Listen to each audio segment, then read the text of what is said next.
अब ये जिंदगी में कभी खड़ा नहीं हो सकता। टांग पूरी तरह से डैमेज है। डॉक्टर साहब सही से देख के चेक करो, तुम्हें तो भूलने की बीमारी है, कहीं कुछ भूल तो नहीं रहे हो? बिल्कुल नहीं बोल रहा हूँ, मैं लिख कर दे दूंगा। जिंदगी में कभी खड़ा नहीं हो पाएगा ये आदमी। अब इसका पैर गया। हे राम, मैं तो तबाह हो गई। तुम्हें अपने पति के टांग टूटने का इतना दुख है? अरे करम चले, ये चाहे सारा टूट जाए, मुझे बिल्कुल दुख नहीं है।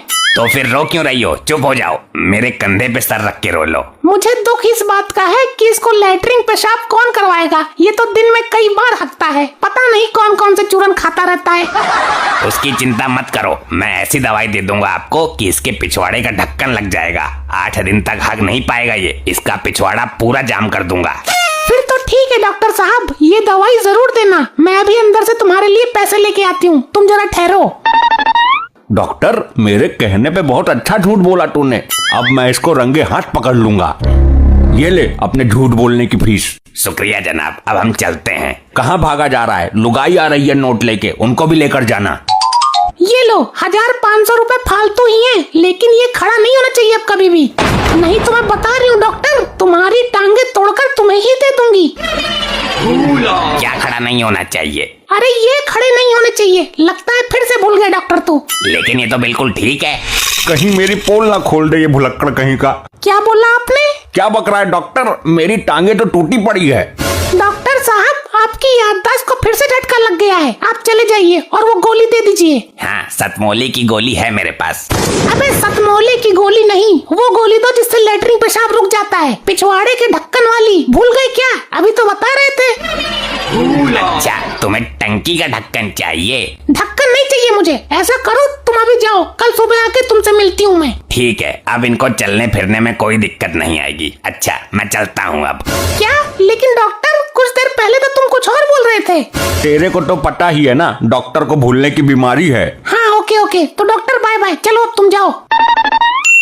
ससुर बुरे वक्त में कोई ढोरे को नहीं भटकता। अगर सच में टांग टूट जाती मेरी तो आज जीना दुखी हो जाता मेरा।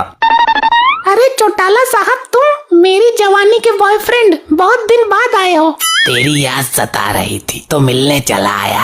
सुन बे लंगड़े, कुछ खाने पीने को चाहिए तो बोल। मैंने तेरे से धोखा खा लिया, गम खा लिया, अब और क्या खाऊं? तो फिर पड़ा रहे बिस्तर पर। ये तो तुम्हारे पति है ना? हाँ, ये टूटा हुआ आदमी मेरा ही है। इसकी टांग टूट गई है। फिर तो मुझे भाग जाना चाहिए। अब कुछ नहीं कर सकता ये लंगड़ा दिन। हम चाहे इसके सामने कुछ भी करते रहें। लेकिन इनकी टांग टूटी कैसे? टिर्री पलट गई इनकी टांग के ऊपर। रास्ते में जा रहे थे लड़खड़ाते हुए दारू पीकर। कौन है ये आदमी? पहली बार दिखा है। तुझे जो करना है कर ले, तेरे सामने खुलकर बोल रही हूँ। ये मेरे बचपन का आशिक चौटाला है। चौटाला नहीं, बहुत बड़ा घोटाला है ये। चौटाला, आज मैं तुझे अपने हाथों से खाना खिलाती हूँ। ये तो मेरी भी प्रबल इच्छा है, तुम्हारे हाथों का स्वाद लेना है आज। अरे मेरे को खिला दे, वो तो अपने आप भी खा लेगा। मेरी तो टांग टूटी पड़ी है। हाँ तो टांग ही तो टूटी है, हाथ थोड़ी ना टूट गए तेरे। और वैसे भी तुझे खिलाने की क्या जरूरत है? क्यों, इंसान नहीं हूँ क्या मैं? भूख नहीं लगती मुझे? तुमने तो धोखा खाया है, गम खाया है ना। अब मेरा दिमाग मत खा। अरे वाह, तुम्हारे हाथों में तो आज भी वही 15 साल पुराना वाला जादू है। कैसी किस्मत है मेरी, मैं पति होके भी भूख से बेचैन हूँ और ये कलयुगी आशिक इसके हाथों का स्वाद ले रहा है। ससुरी टांग टूटने का फायदा उठा रही है। ये मेरे क्लिनिक पे क्या हो रहा है? निकलो सब बाहर, लाइन में खड़े हो जाओ। हॉस्पिटल को धर्मशाला बना रखा है। इसको डॉक्टर किसने बना दिया? अगर गलती से इंजेक्शन गलत दे दिया तो मरीज तो गया काम से। डॉक्टर साहब, आप फिर से भूल गए, ये आपका क्लिनिक नहीं, हमारा घर है। लेकिन कल तो मैं यहीं आया था। ज्यादा सती सावित्री बन रही है क्या? कल आप यहाँ इस टांग टूटे हुए आदमी को देखने आए थे। अच्छा मैडम, आपकी आंख फूट गई थी, आपको देखने आया था। अरे आंख नहीं फूटी,